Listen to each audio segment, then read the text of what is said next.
The Epictetus Club Lessons from the Walls, Thinking Skills of the Inner Warrior by Jeff Traylor with Inmate Zeno. Welcome to chapters 14 through 15. I am Billy McNeely, reading this book so you can hear its message today. Let us begin. Chapter 14. The transfer sheet for Friday's bus trip to Lucasville arrived in the classification department Thursday afternoon. As I scanned the list, the name Scott Griswald caught my attention. That was Shake's, and he was to be on the bus Friday morning. Of course, he did not know this and wouldn't find out until he was told to pack and report to the Sally Port just minutes ahead of his departure. I remembered that he was trying to earn a good conduct visit with his children, but the good time he had earned at the walls would not transfer to Luke. I stopped by the records office and asked Mr. Schaffer, the records clerk, to pull his file. I hoped he was not close to the 6-month mark needed for the visit, and was dismayed to see that he had not been written up in 5.5 months. In just 2 more weeks he would have earned his first good conduct visit, but now that possibility was gone. I walked across the hall to the warden's office and asked his secretary if Mr. Cartwright had a minute to see me. He heard me in his outer office and called for me to come in. "How is the Epictetus Club coming along?" he asked as I walked into the office. "Great," I answered. "In a way, that is why I am here. Inmate Griswald, who comes to the Epictetus Club meetings, is scheduled to go to Lucasville tomorrow. He is only 2 weeks away from a good conduct visit with his kids. That visit is very important to him, and I think it would make a big difference in his overall progress if he were able to continue to work toward it and achieve it. Is there any way his transfer could be delayed temporarily for a couple of weeks?" The warden looked at me like I was crazy. "Are you saying that anyone who has 5.5 months clear conduct record be exempt from transfer? How about 5 months? 4? Maybe we should just forget about transferring anyone for a while. Would you like to keep track of all that information for me so that no one close to a visit gets shipped? And please let me know whom you would replace that person with." I remembered my initiation, so I was ready for criticism. I simply replied, "I see your point. Sorry to take up your time, but thank you for seeing me." With that, I left the warden's office. Hopefully I had planted a seed, but it certainly felt like I had planted it on concrete. Friday evening, I walked down to the death house for the meeting and was surprised to see Shakes there. I couldn't act surprised to see him, though, since his planned transfer was confidential. I secretly felt rather self-important, though. The warden must have listened to my sterling argument and seen the light. Maybe his opinion of my judgments on furlough cases would improve as well. I was now a mover and a shaker. "Hello, Shakes," I greeted him. I then noticed that he looked a little down. "Is everything all right?" "No, it isn't. I'm afraid I won't get my good conduct visit. I was only 2 weeks away from 6 months clear record, but I got a ticket last evening. I have to appear before the Rules Infraction Board on Monday," he lamented. "Oh no," I thought to myself. Here I got the warden to pull his transfer, and he gets in trouble immediately afterward. The only moving and shaking I'll be doing is if I see the warden coming. The meeting started promptly at 7 with a quick reading of the latest framed poster on the wall. Round 5. A. I'm a victim of events. B. Is this true? Where does this thought lead? Is that where I want to go? C. Assume that all events happen for my good. What benefit is hidden in this trial? Shake spoke first, dejectedly saying that he could see no benefit to what had happened to him. As you all know, I have been trying to change, to be a better father to my kids. I have gotten within 2 weeks of a special visit, and now it's gone. What happened? Asked Leonard. I got a bullshit ticket for theft of state property last night. I found 4 small pieces of wood in a waste barrel that I was emptying. I took them to make a frame for something I was making, and Bull busted me for it. What were you making? Manny asked. Shakes looked embarrassed, but answered anyway. I made a painting of the round 2 poster on the wall over there, but needed a frame to stretch the canvas across. That was the poster about thinking outside the box and not giving up. I wanted to give it to my kids on my good conduct visit. I thought it would encourage them during hard times to keep hanging in there, to find a way through their problems. And I must admit, it was something I was proud of, since it was an example of my own inner boxing. Only Bull would write that ticket. That is a bullshit write-up, offered Eddie. Did he find the wood in your lock? No, it was in a common area in the cell block. Then he can't prove it was yours. It could have been anyone's. Just deny it was yours. Heads were nodding in agreement with this plan. As the complaints began growing about other perceived injustices in the institution, Zeno sympathized with Shakes, but pointed out that it was time to get the meeting started. Thanks for listening and letting me blow off a little steam, guys. Go ahead, Zeno, let's get going with the meeting. The meeting proceeded with a discussion of Epictetus's statement, "Do not seek to have events happen as you want them to, but instead want them to happen as they do happen, and your life will go well." As usual, the meeting broke up promptly at 8, with the men returning to their cell block and my driving home for the weekend. I wished Shakes well, as Zeno was loaning him a copy of the Epictetus handbook to read over the weekend. Shortly after arriving at my office Monday morning, I received a call from the associate warden in charge of treatment. He wanted me to sit on the rules infraction board later that day. There were 4 cases to hear, including Inmate Griswald. Oh, great, I thought. The warden is really rubbing my nose in it. The Rules Infraction Board, or RIB, consisted of 3 staff members assigned to hear disciplinary cases within the prison. There were usually 2 members from the custody side and 1 from treatment. The members changed on a daily basis, and this was my first time on the panel. I arrived at the correctional cells a few minutes ahead of the scheduled hearing time.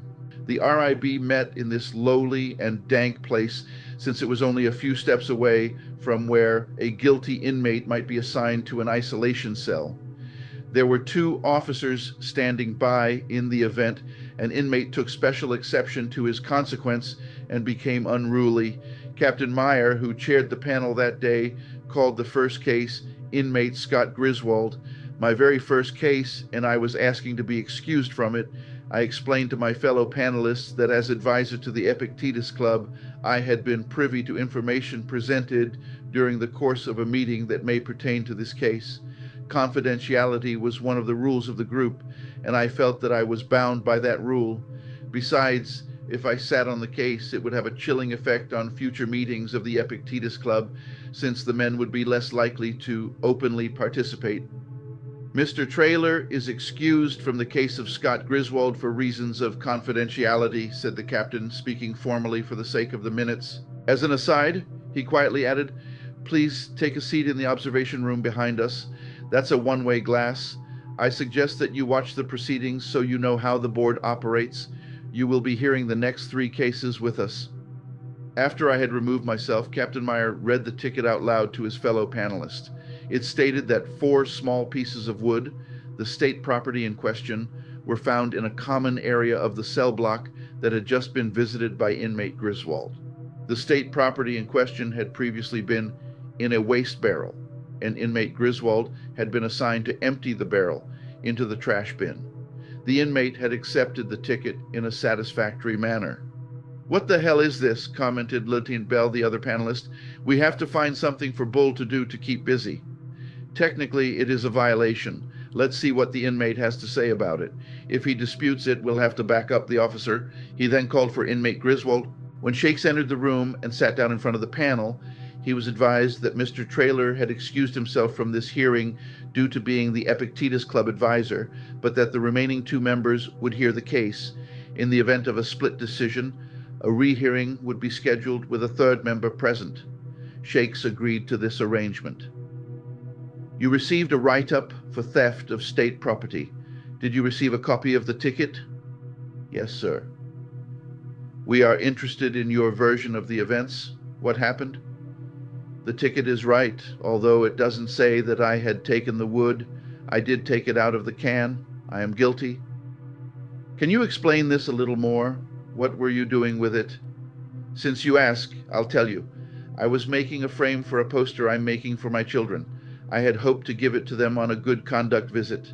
To be honest, I had thought about lying to you and saying the wood was not mine, but after going to a couple meetings of the Epictetus Club, I have found a new purpose in my life. Being a good father, that means being a good man first of all.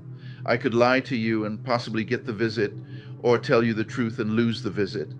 I could justify either choice as being a good father, but in the end I decided to just tell the truth and leave the rest of it up to you. The wood was being thrown away, but I also understand that when the officer finds contraband, he has no way of knowing where it came from, so the rule makes sense. I felt that I was doing something harmless that was in line with a good purpose. That part was up to me, and I take responsibility for it. What you do with me is up to you. I'll accept whatever you decide. Thank you, Inmate Griswald. Please step out for a moment while we deliberate, instructed the captain. After Shakes stepped out, the captain turned to the lieutenant. We rarely have any of those Epictetus guys come before the panel, but I always have the feeling afterwards that they have as much power in the hearing as we do. He took responsibility, even though it is a petty ticket. I'm for giving him 1 day in the CC, but suspending it. What do you think? I can go along with that, answered Lieutenant Bell. Let's call him back in. When Shakes reappeared, Captain Meyer informed him that the panel had found him guilty and assigned him 1 day in the correctional cell, but was suspending that day due to his attitude and demeanor before the panel. Thank you, sir. Is that all? Asked Shakes. Yes. You are free to go back to your work assignment. After Shakes left the room, I walked out and complimented him on the way he handled himself in the hearing. He thanked me, but was obviously disappointed about losing his visit. I only have a minute, I said, but I want to tell you something. Since I had been called to hear cases on the RIB, I checked out the inmate manual this morning and found this. Suspended sentences by the Rules Infraction Board shall not violate an inmate conduct record. Since the board suspended your 1 day in the hole, you are now less than 2 weeks away from earning your good conduct visit with your kids. Shakes's eyebrows shot up, a big smile came across his face, and he said, I can't wait to share this at the next meeting. See you Friday. With that, he practically skipped down the hall to his work site. After the next 3 cases were concluded, I decided to pay a visit to the warden to thank him for delaying Shakes' transfer. I didn't delay the transfer because of your request, barked the warden. I had to delay it because he had a disciplinary hearing pending, and we don't ship anyone under those circumstances. Since it is the holidays, there are no transfers until after the new year. He'll be put back into the lottery until his name comes up again. The latest words of Epictetus framed on the wall of the death house came back to me as I left the warden's office. Assume that all events happen to you for your good. If Shakes had not gotten that ticket from Bull, he would have already been in Lucasville and lost the visit. And if he had not taken responsibility for his part in getting the ticket, he would not have gotten a suspended sentence. As it was, everything played out just as it had to. I remembered him saying at the last meeting that he could see no benefit in his getting that write-up. Shakes would never know the details, but Zeus was clearly supporting a man who was living in accordance with his new purpose, being a good father. Are you tired of drowning in debt? Ready to reclaim your financial freedom? Join us on the Wealth Beyond Debt show, where we unveil the secrets banks and credit card companies don't want you to know. With over 20 years of proven strategies, we've helped eliminate a staggering $2.7 billion in debt. Our expert guests will share powerful tools and actionable tips to help you break free from the chains of financial stress. Imagine putting your hard-earned money back in your pocket instead of paying off endless bills. Whether you're struggling with credit card debt, loans, or just want to learn how to manage your finances better, this podcast is for you. Tune in and take the first step towards a debt-free life. Your financial future starts now. Join our podcast, The Wealth Beyond Debt Show. Chapter 15. The list of complaints about the prison had grown rapidly at last week's meeting after Shakes had told the men about his write-up of the night before. After sympathizing with Shakes' plight, the men began adding their own grievances to an expanding list, and with each complaint came cries of support from the others. "We don't get enough smoke breaks," opined one man. "We should be able to wear our own clothes," said another. "What's up with the parole board? No one is making parole anymore." "I don't see why we don't get more notice when we are being transferred." I think we should have more than 2 recreation periods per week. Why do we only get to send 2 letters each week? I have more family than that. The only thing the inmates were not complaining about was the furlough program, but that was understandable with me sitting in the room. When there was a pause in the conversation long enough for the men to catch their breath, Manny, who had been quiet until then, spoke up. Does anyone in here remember what we talked about last week? I do, answered Leonard. Victim stance. With that, the men began laughing, with one of them saying, I guess that one didn't sink in, did it? Don't be too hard on yourselves, interjected Zeno. Change doesn't come overnight. It takes practice and a lot of hard work. Learning about the concept is just the first step. You need to have opportunities to apply the knowledge and then practice actually doing it. The fact that you caught yourselves at all shows good progress. Anyway, this complaining is a perfect lead into tonight's topic, entitlement. He then pointed out that in boxing, it is not usually one punch that takes out your opponent, but a combination of punches. You might set him up with a jab, then follow with a cross. We do the same thing in our thinking. It is not usually just one thinking error that knocks us out, but a combination of thinking errors that takes us out. We had a good demonstration of victim stance here, and that is the setup for the next mental punch, entitlement. If I feel like a victim, then I'm entitled to something, whether it be revenge, special treatment, better conditions, or just whining and complaining. This thinking error is the most painful of all of them. It causes more frustration, jealousy, and anger than almost any of the others. How did you feel while you were complaining about the prison? I was getting angry, said Eddie, and I was feeling helpless and frustrated. That's the point. This thinking does not get us what we want, and it only weakens us. Zeno then read a quote from Epictetus. Do not seek to have events happen as you want them to, but instead want them to happen as they do happen, and your life will go well. Basically, Epictetus is telling us to keep our expectations in line with reality, to expect the reality of a situation instead of its ideal. When we expect the ideal instead of the reality, we feel cheated and victimized. But if we ask ourselves, what is the nature of this? We keep ourselves on a more even keel. For example, when we look at our complaints about the prison, Epictetus would have us ask ourselves, what is the nature of a prison? Are the visiting, clothing, and mail policies in keeping with the nature of a prison? An older convict named Bird spoke up saying, I noticed when the sheriff brought me here, there was a sign over the gate that said, Ohio Penitentiary. Right then I figured there may be a few limitations on me. I've been in penitentiaries in 3 states, and I can tell you that this place is about the same as the others, which I guess means it is true to the nature of a penitentiary. I see what you're saying, Zeno. Our whining is really demanding that it be something else. Animal then quipped, Bird, if you've been in prisons in 3 states, you might want to consider getting a new travel agent.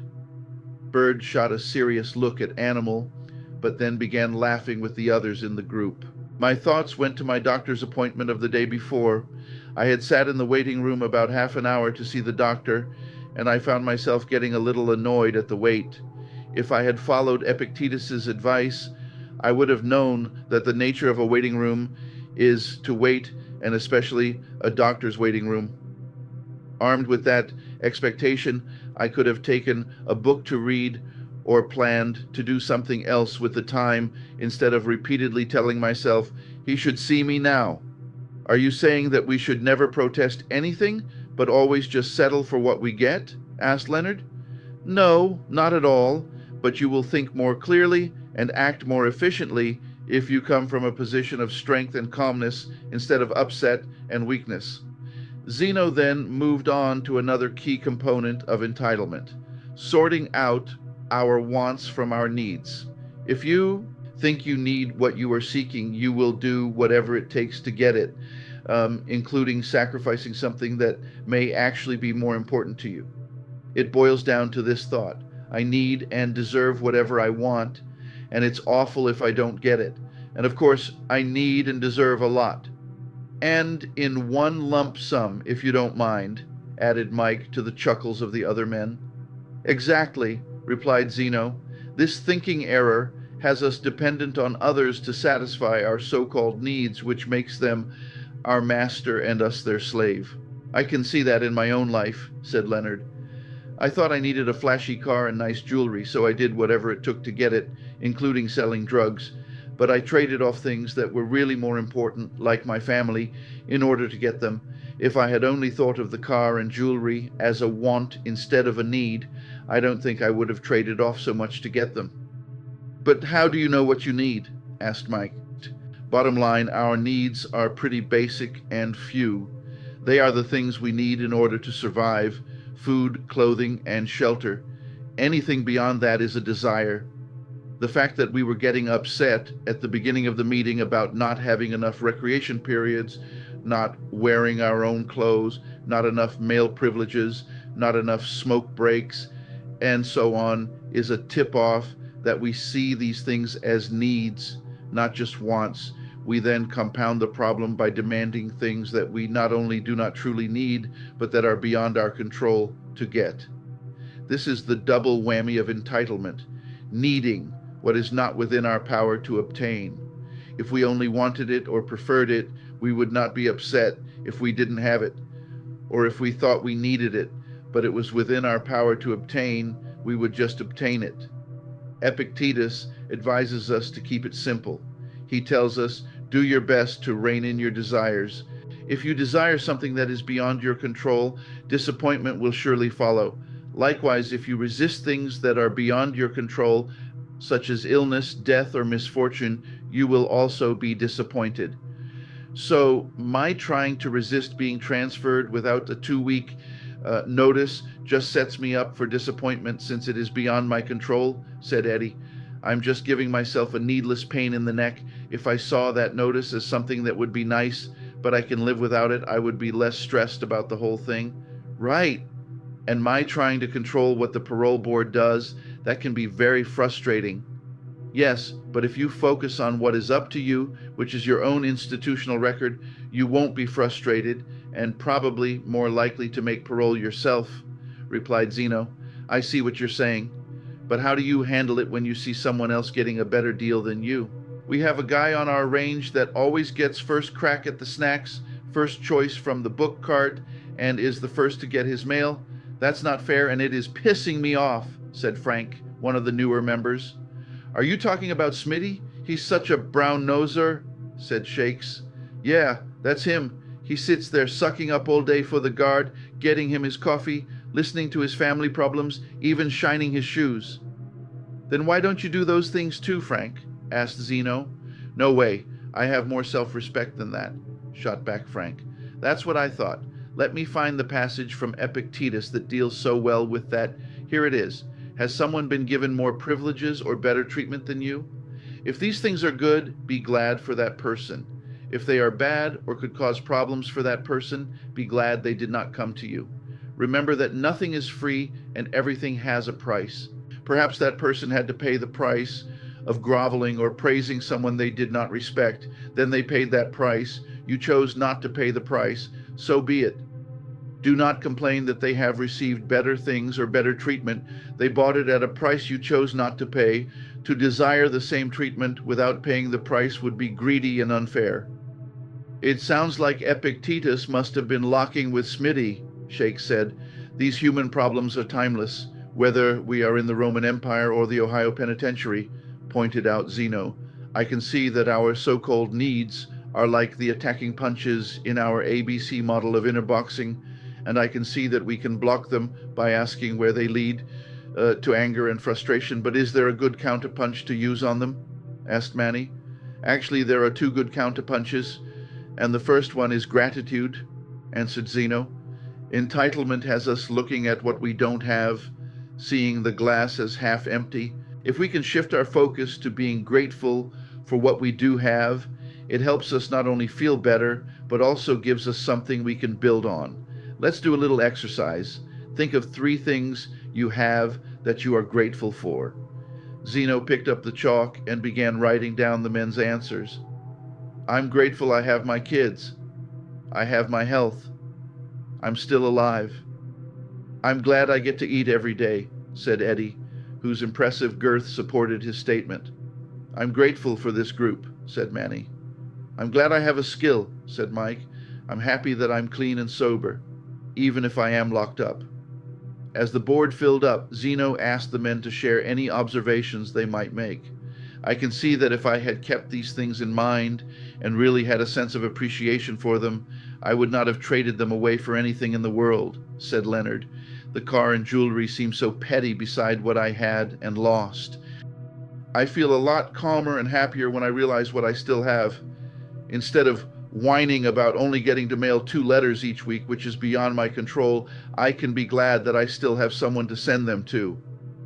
I know this might sound strange, but when I think of all the people I used to run with who are now dead, I feel pretty damn good about being locked up here. I have a second chance that they will never get, confessed Eddie. It was getting close to 8 o'clock, so Zeno wrapped up the meeting by saying that entitlement was basically demanding that things be different than they are, which generally means demanding that things beyond our control be different than they are. "What about the second counterpunch?" asked Eddie. "We'll start the next meeting with that one," answered Zeno. And with that, the meeting broke up. Sitting at home that night, I was thinking about Zeno's contention that gratitude was a good counterpunch to entitlement. Brand new social workers did not earn a lot of money. I was driving an old car, and my clothes, although nice, had come from a Goodwill store. I had friends who had gone to vocational school and were making more money than I was, so I felt a little on the impoverished side at times. Relaxing in my recliner, I decided to try the gratitude thing. At first I was a little stumped, but then I heard the furnace kick on. It was a cold December night, so I thought, I'm grateful to have a furnace. As I thought about it, here I was, warm and cozy, and I didn't even have to shovel coal or chop wood. I just had to turn a dial, and presto, it was warm. Then I heard the refrigerator click on and thought, I'm grateful for the refrigerator. Here it keeps my food cold and fresh with no effort at all from me. I turned on the radio and began listening to music. Wow, I have bands playing for me merely by turning a knob. I then realized that the richest people in the world just 100 years ago could not lay claim to the wealth that I was enjoying in this moment. Zeno was right. Gratitude is a powerful counterpunch. I turned on the TV and kicked back in my chair, feeling like the King of England. Thank you for being here. Reflect on one takeaway and carry it with you as you move forward. Leave a comment below. Let us know your thoughts. I am Billy McNeely. Until next time.